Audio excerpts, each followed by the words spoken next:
we're talking about the politics of humor. Why is it that in so many jokes, women are the butts of humor rather than the ones holding the mic? Why are funny women still so often considered a cultural anomaly? Stick around because we're about to dive deep into memes, dinner table jokes, and satire to unravel how humor, a seemingly light-hearted domain, is deeply gendered and therefore deeply political.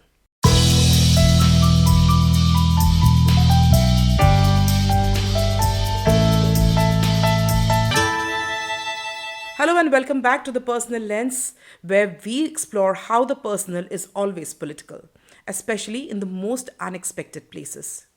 Today's episode is one that might make you laugh and then flinch.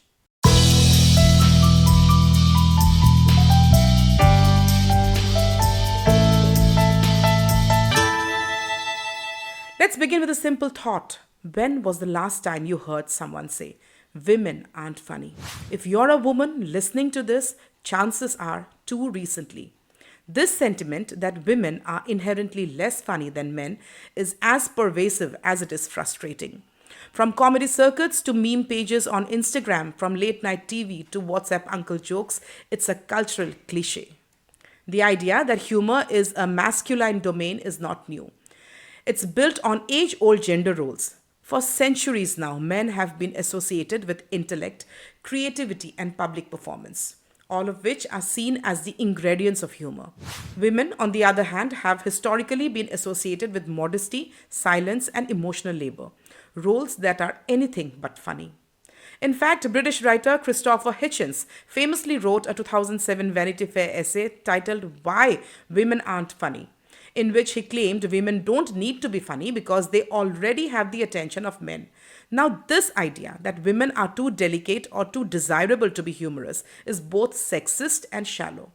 It reduces humor to a mating strategy and women to passive recipients of male attention. But it also reveals a deeper truth. In patriarchal societies, humor is power. And like most power structures, this one too keeps women on the outside. Now, to understand how gender operates in humor, we need to look at who is laughing, who is allowed to speak, and who becomes the punchline. The joke, as it turns out, is often a mirror of society's power dynamics. Let's take a classic example, the nagging wife. Heard in sitcoms, stand up shows, and forwarded memes, this joke positions the man as a poor husband suffering under his wife's constant complaints. The wife, a killjoy, a caricature, a nag. It's humor rooted in stereotype that women talk too much, demand too much, and ruin the man's peace. The audience laughs because they recognize the script, but what they are really laughing at is a rigid, gendered view of marriage and masculinity.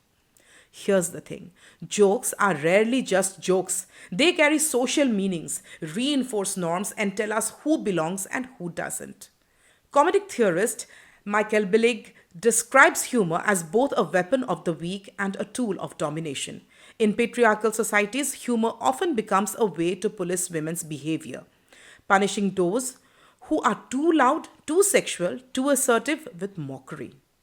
Think of jokes about feminazis, or about single women with cats, or about women drivers. These aren't harmless jabs, they are cultural messages wrapped in humor. And women are listening, mostly silently, often hurting. So, if humor is power, why don't more women grab the mic? Well, many do. But the path isn't easy. When women do enter the world of comedy, they are often met with skepticism, scrutiny, and sexist commentary. A female comedian isn't just expected to be funny, she must also be attractive, charming, unthreatening. Comedy, when done by women, especially when it is self aware and politically sharp, challenges power, and power doesn't like to be challenged. It's also worth noting that in many cases, women comics face online harassment, trolling, and threats. The hate isn't about humor, it's about control. When a woman jokes about her body, politics, or patriarchy, she asserts agency. And in societies where women are still struggling to be heard, that assertion is radical. Let's pause for a moment and ask, what makes something funny? Incongruity? Surprise? Relatability? Sure. But also permission. Who gives whom permission to be funny and who has permission to laugh? That is where things get complicated because women, especially in traditional and conservative societies, are taught that to laugh too loudly or joke too boldly is to invite judgment. There's a lovely quote from Nigerian author Chimamanda Adichie. She says, "We teach girls to shrink themselves, to make themselves smaller. That shrinking happens not just in body but in expression." Humor, after all, is messy, it's disruptive, it's irrelevant, and women are taught to be none of those things. But here's the beautiful twist. When women do laugh, especially in solidarity, especially at the absurdities of patriarchy, it can be incredibly powerful. Think of feminist meme pages like Feminist on Instagram or Twitter threads where women share stories of workplace sexism with biting wit. These are not just jokes, they are forms of resistance. They are saying we see the absurdity, we are not afraid to name it, and we are laughing not because it's funny, but because it's survived.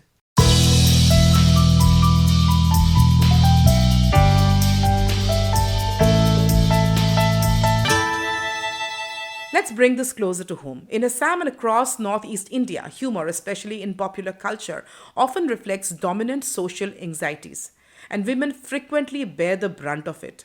From satirical songs that joke about modern girls in jeans to YouTube comedy sketches that stereotype working women as too forward, humor becomes a tool for shaming women who do not conform.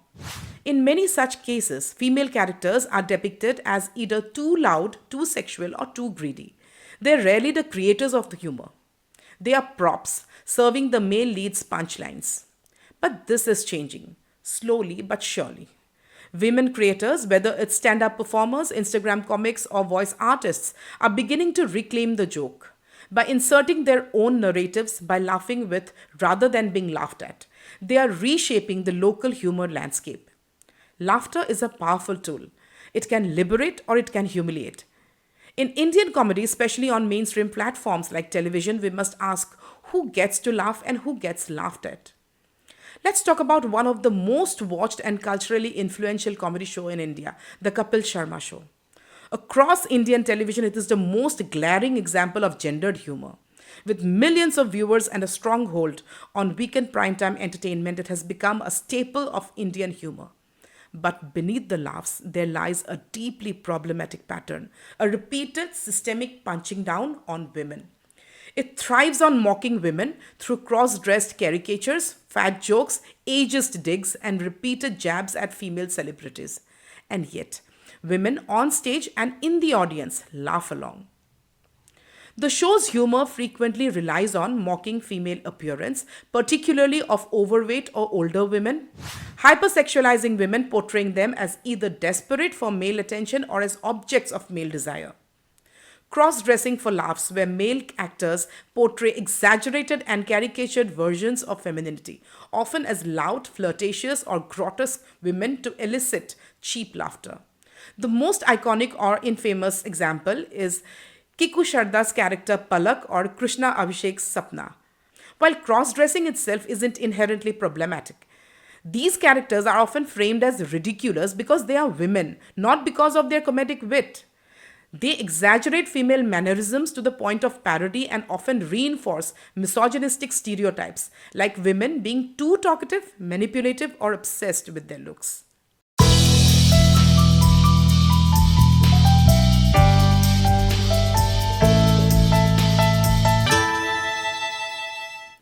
Who's the butt of the joke? Women are frequently the target and almost never the joke makers. The show's structure places male characters in control of the humor, while female performers are typically there as sidekicks, dancers, or targets. Consider how Archana Puran Singh is often the subject of jokes about her age, appearance, or even her laughter, despite her being one of the few women in Indian comedy with a long standing career. According to media scholar Linda Mizewski, comedy is not just about entertainment, but about power. When male dominated shows consistently use women as punchlines, they reproduce patriarchal dynamics under the guise of humor. Similarly, Indian media scholar Padmaja Shaw argues that mainstream Hindi entertainment often normalizes gendered violence and ridicule through repetition and spectacle.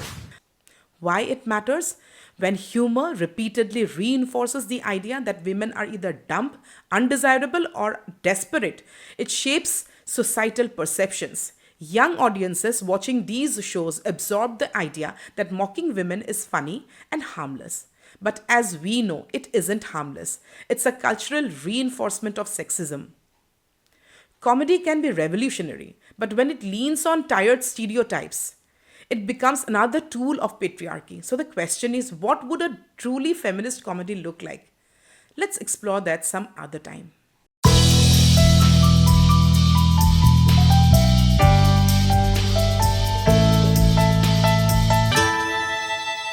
Now let us explore when women join the laughter against themselves.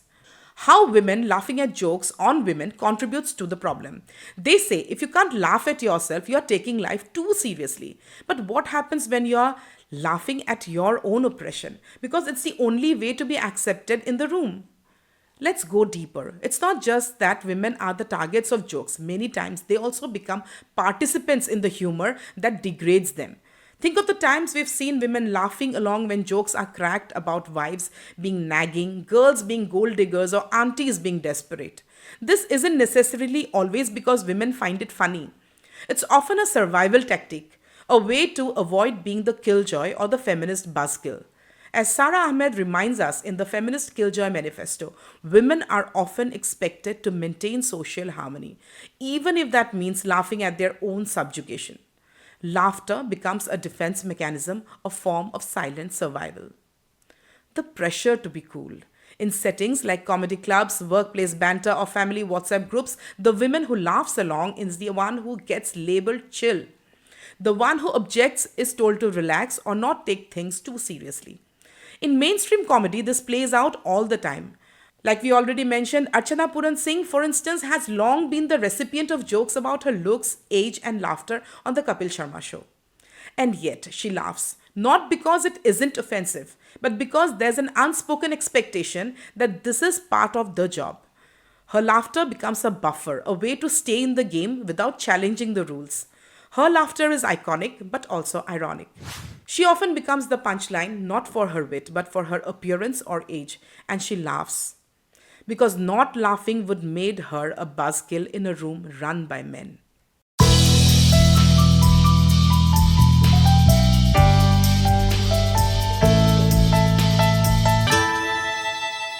This isn't just true on TV. In our everyday lives, women often laugh along with sexist jokes. Not out of agreement, but because silence would be awkward and resistance would be punished. As theorist Judith Butler argues, gender is a performance and humor is one of its most rehearsed scenes. When men laugh at women, they're laughing for each other. There's another layer. For many men, making fun of women isn't just about humor.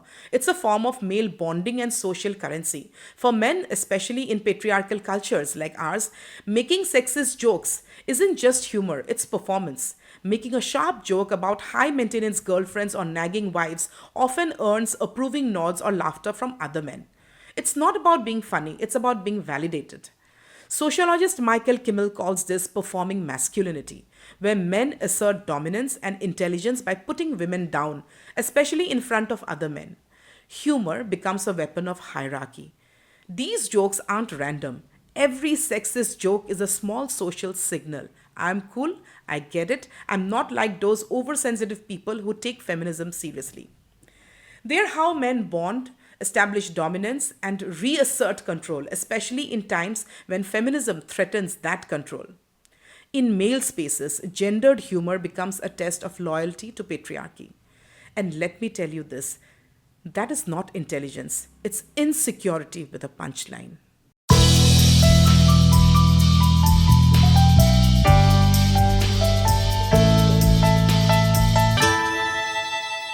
The problem with just jokes. This dynamic is often defended, but it's just a joke. But when jokes consistently target a group, and that group is half the population, it's no longer comedy, it's ideology. A study by Ford and Ferguson found that exposure to sexist jokes actually increases the tolerance of discriminatory behavior among men, particularly those already prone to hostile sexism. So when women laugh at jokes that belittle them and when men laugh to bond over who they think women are, it's not comedy anymore. It's culture doing its dirty work under the guise of humor.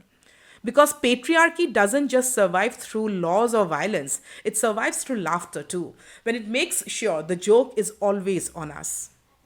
So, why should we care who gets to be funny? Because humor is not just entertainment, it's identity, it's survival, it's politics.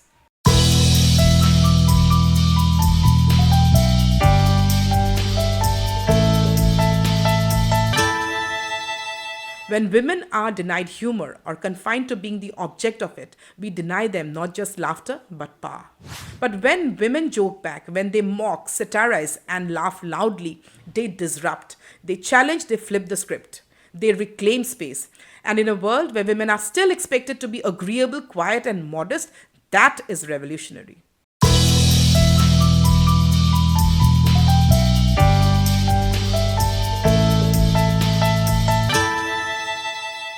As we wrap up today's episode, I want you to think about the last joke you heard that made you uncomfortable. Was it about a woman, a stereotype, a power imbalance? And then think of a joke that made you feel seen, heard, empowered. That's the kind of humor we need more of. Because when we look at the world through the personal lens, even laughter has politics. And maybe the real revolution starts when women are not just laughing at the system, but rewriting the punchlines themselves.